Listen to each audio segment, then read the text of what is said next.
एक विडो है, अब हस्बैंड की डेथ के बाद कोई हस्बैंड की प्रॉपर्टी थी, हस्बैंड की कोई पेंशन आती हो, तो उस केस में क्या जो विडो है उसका कोई भी राइट है अपने हस्बैंड की प्रॉपर्टी और पेंशन के ऊपर? बिल्कुल बिल्कुल राइट है।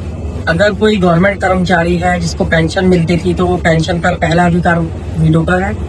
और सपोज कोई पेंशन नहीं है, कोई बिजनेस है या कोई ऐसा काम है, बैंक की पासबुक में भी देखा आपने नॉमिनी हमेशा वाइफ ही होती है, तो पहला अधिकार वाइफ का ही होता है हर जगह। और जो उनकी इनहेरेंट प्रॉपर्टी है, जो दादा लाई संपत्ति भी होती है, जो उसके हस्बैंड को आनी थी और उस हस्बैंड के बाद उसके बच्चों को आनी है, उस पर भी पहला अधिकार महिला का ही होता है, विडो का होता है।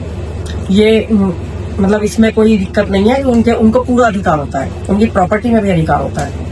इसका मतलब मैम कि एक विडो का ना ही सिर्फ अपने हस्बैंड की प्रॉपर्टी में राइट है, उस प्रॉपर्टी भी राइट है जो वो अगर जिंदा होते और इनहेरिट करते। बिल्कुल मिलती, बिल्कुल मिलती। जो भी उनका, अगर उनके कई भाई हैं, कई भाई बहन हैं, तो मतलब जो रेशो उसके हस्बैंड को मिलता वो रेशो उसकी विडो को मिलेगा, फिर विडो और उसके बच्चों को मिलेगा।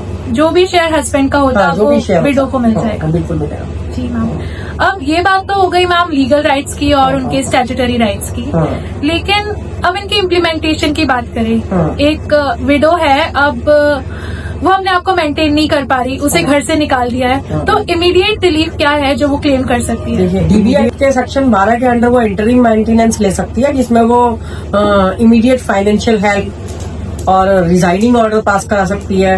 इवन जो वकील की फाइलिंग चार्ज होता है, वकील की फीस होती है, उसका भी ऑर्डर पास करा सकती है। मतलब हर तरीके के खर्चे उसमें सेक्शन 12 के अंडर वो ले सकती है। सेकंड ऑप्शन होता है कि मतलब वो 468 में ए में भी जा सकती है।